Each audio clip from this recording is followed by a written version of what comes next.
شما کنسرت گذاری؟ نه من فقط سپاسگزارم. و چرا به بهانه کنسرت های خارجی به مردم بلیط میفروختی و تیغشون میزدی؟ من دیدم شب عیده مردم حوصله‌شون سر رفته، میخوان یه آب و هوایی عوض کنن. بعد آگهی دادم گفتم بیایم بریم کنسرت عشق و حال. و چرا نفرستشون کنسرت عشق و حال؟ دیگه صلاح ندونستم. من رفتم یه تحقیقاتی کردم، دیدم ایدل غافل همه اون خواننده ها غیر مجازن. منم با اخلاق کنسلش کردم. پس چرا پولی که ازشون گرفته بودی رو بهشون پس ندادی؟ دیگه همه پولاشون صرف همون تحقیقات من شده بود دیگه. شما از آدمایی که جلوی فسق و فجور جوونا رو میگیرن مثل من تقدیر نمی‌کنی؟ چرا به وقتش؟ خیلی ممنون. بعد شما دفتر مهاجرت هم داری؟ نه آشنا دارم. کجا می‌خوای بری؟ آره برو پشت این میز داری حروم میشی. حیفین شما. 1700 نفر ازت شکایت کردن که با وعده مهاجرت از طریق کشورهای عربی ازشون کلاهبرداری کردی. نه کلاهبرداری کدومه؟ من دست تک تکشون رو گذاشتم تو دست جاسم، انداختمشون تو قایق موتوری راهیشون کردم رفتم. شکایت کردن که وسط راه ولشون میکردیم ممنون خدا.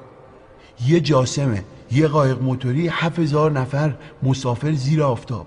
جاسم هم چاره ای نداشت، 50 تا سوار قایقشون میکرد، بعد میبردشون تو آب. ساحل که از دور معلوم میشد مینداختشون تو آب، میگفت بریم خوشبخت شیم. چنا میکرد.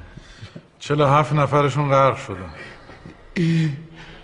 من بهشون گفتم قبل از حرکت همه تو مایو بپوشید. دیدم چند نفرشون ماماندوز پوشیده بودن. این ماماندوز آب میکشه به خودش، سنگین میشه، آدمو میکشه زیر آب. غرق شدن برای اون. یه درم که از مرز ترکیه رد میکردی. اون دیگه جاسم نبود، کوزه‌ای بود. کی؟ کوزه‌ای بود، الاغ داشت. من دست تک تکشون رو میذاشتم تو دست کوزه‌ای، میفرستادمشون اونور موفق شن. یه دشون بودم خواستم موفق شن. آخه شکایت کردن که 100 متر بعد از مرز ترکیه تو کوه و بیابون ولشون میکردیم تو برف و سرما. دیگه همه بار موفقیتی چون که رو دوش من تنها نبود.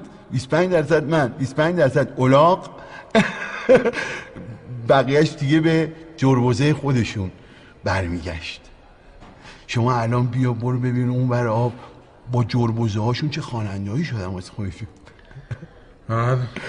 شما نمایندگی دانشگاهی معتبر جهانی هم هستی؟ نه یه مراوده‌های کمی باشون دارم، جست و گریخته. 350 نفر به خاطر فروش مدرک ازت شکایت کردن.